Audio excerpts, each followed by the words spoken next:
మనం ఏపీ రాజకీయాల గురించి చెప్పమంటే ఏం చెప్తారు? బాగున్నాయి. ఏపీ రాజకీయాలు బాగున్నాయి. అటు సైడు నరేంద్ర మోడీ గారే కానీ, ఇటు సైడు నారా చంద్రబాబు నాయుడు గారే కానీ, తర్వాత మన పవన్ కళ్యాణ్ గారే కానీ, నారా లోకేష్ గారే కానీ, రాష్ట్రంలో నాలుగు బాధ్యతలు తీసుకొని రాష్ట్ర డెవలప్మెంట్ కోసం చాలా కృషి చేస్తున్నారు, చాలా కష్టపడుతున్నారు. 2029 నాటికి రాష్ట్రం డెవలప్మెంట్ అనేది ఒక 70% 75% కంప్లీట్ అయిపోతుంది. 2029లో మళ్ళీ వాళ్ళే కనుక అధికారంలోకి వస్తే ఇంకక్కడ రాజధానిని ఆపేవాడు ఎవడూ లేడు. రాజధాని ఇప్పుడు ఉన్న 29 రాష్ట్రాలలో కంటే కూడా ఆంధ్రప్రదేశ్ రాజధాని అనేది ఒక లెక్కలో ఒక లెవెల్లో ఉంటుందన్నమాట. వీటిలన్నిటిని తలదన్నే స్థాయిలో చంద్రబాబు నాయుడు గారు పెడతారు. వాటిని అమల్లో పవన్ కళ్యాణ్ గారు అండ్ నారా లోకేష్ గారు చూసుకుంటారు. వీళ్ళ ముగ్గురిని అధిష్టానమైనటువంటి మోడీ గారి ప్రభుత్వం చూసుకుంటుంది. కానీ ఇప్పుడు అంటే ప్రకాష్ రాజ్ గారు ఐడియా ఉన్నారు కదా, ఆయన ఒక చిన్న ట్వీట్ అనేది చేయడం జరిగింది. ఇలా లోకల్ ట్రైన్ అన్నట్టు పవన్ కళ్యాణ్ గారు మిమ్మల్ని మోడీ గారు వాడుకుంటున్నారు అని, బీజేపీ వాడుకుంటుంది అనే టైప్లో మాట్లాడారు. దాని గురించి చెప్పమంటే ఏం చెప్తారు? మోడీ గారు ఆయనను వాడుకోవడం ఏంది? మోడీ గారి రాష్ట్ర ప్రభుత్వానికే కానీ, చంద్రబాబు నాయుడు గారి ప్రభుత్వానికే కానీ, ఎన్నుముకే కానీ, పునాది రాయే కానీ పవన్ కళ్యాణ్ గారు. 2024లో బీజేపీ ప్రభుత్వం రావడానికైనా, టీడీపీ ప్రభుత్వం అక్కడ నిలబడటానికైనా కారణం పవన్ కళ్యాణ్ గారు. పవన్ కళ్యాణ్ గారిని వాడుకోవడం ఏంది? వాడుకోవడానికి ఆయన ఆడపిల్ల మోడీ గారు వాడుకోవడానికి, లేకపోతే నిన్న చాప ఎక్కి వాళ్ళు దిగిన ఆడపిల్ల సీలు పీసా వాడుకోవడం అనే మాట చాలా గలీజ్గా ఉంది. ప్లస్ అటువంటి వ్యాఖ్యలు చేయొద్దండి. ఇంకేమన్నా వాటికి కొత్త పదాలు ఏమన్నా ఉంటే మాట్లాడండి. మేడం, అంత అనుభవం ఉంది ఆయనకి, అన్ని సినిమాలు చేశారు, కానీ అలాంటి వ్యాఖ్యలు అసలు ఎందుకు చేశారంటారు? ఇతన్ని ఇంత ముందులా ఒకసారి ఏదో ఎయిర్పోర్ట్లో ఏదో చేశాడు. ఈయన వస్తానంటే ఏదో చేస్తే మొత్తానికి తొక్కేశారు. సినిమాలు ఏమీ లేకుండా పక్కన పెట్టారు ఆయన ఒక 2 ఏళ్ళు. మళ్ళీ వెళ్ళి చిరంజీవి గారిని పట్టుకొని చిరంజీవి గారు కాళ్ళు పట్టుకుంటే ఆయన మళ్ళీ రిఫర్ చేస్తే మళ్ళీ సినిమాలలో వచ్చి చేస్తున్నారు. మీకు సెకండ్ ఎండింగ్లో మీకు లైఫ్లో భిక్ష పెట్టిందే మెగా వాళ్ళ ఫ్యామిలీ. అటువంటి ఫ్యామిలీని గురించి మాట్లాడే అర్హత మీకుందా? ఇవన్నీ అసలు మీకు ఎందుకండి? మీ సినిమాలేవో, మీ పనేదో మీరు చూసుకొని మీ దారిలో మీరు ఉంటే బాగుంటుంది.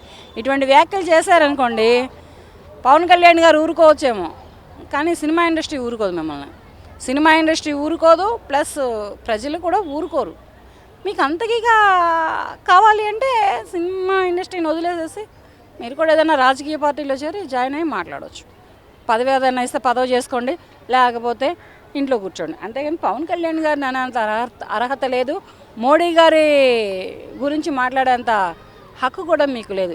ఏమి తెలుసు అని చెప్పేసి మీరు రాజకీయం గురించి మాట్లాడారు. పవన్ కళ్యాణ్ గారు 10 ఏళ్ళు బట్టి ఏం కష్టపడ్డ కష్టం మీకేం తెలుసు? మోడీ గారి రాజకీయ చరిత్ర ఏం తెలుసు అని చెప్పేసి మీరు మోడీ గారు పవన్ కళ్యాణ్ గారిని వాడుకుంటారు అని మాట్లాడుతున్నారు.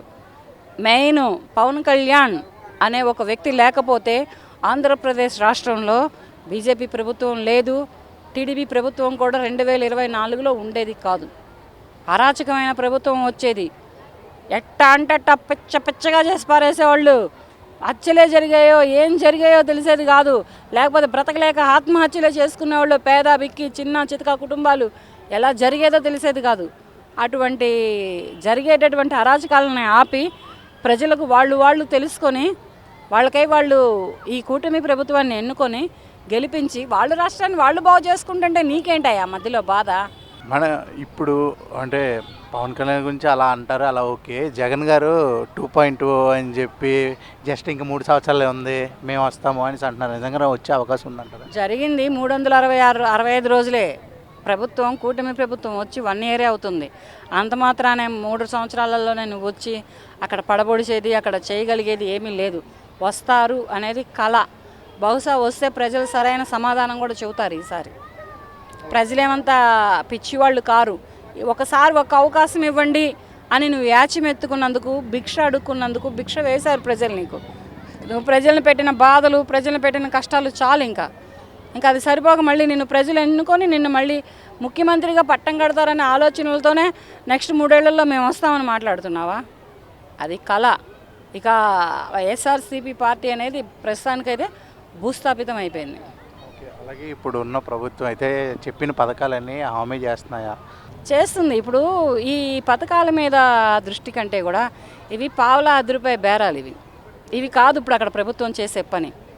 డెవలప్మెంట్ ఫస్ట్ అక్కడ ఎక్కడెక్కడ 2019లో ఎక్కడి వరకు అయితే డెవలప్మెంట్ ఆగిపోయిందో అక్కడి నుంచి డెవలప్మెంట్ మళ్ళీ మొదలుపెట్టారు. మొన్న సెకండ్కి మోడీ గారు వచ్చారు ఆంధ్రప్రదేశ్ రాష్ట్రానికి, వచ్చి మరి అవన్నీ చూశారు, చేశారు, చెందారు.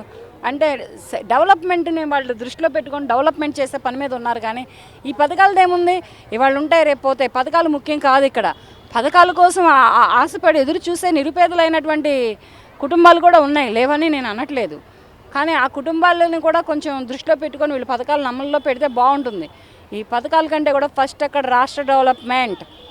వీళ్ళు కనుక రేపు 29లో కనుక ఇంకొకసారి కనుక అధికారంలోకి వస్తే ఆ రాష్ట్రాన్ని తలదన్నే రాష్ట్రం ఇండియన్ కంట్రీలో 29 రాష్ట్రాలలో ఏ రాష్ట్రంగా ఉండదు.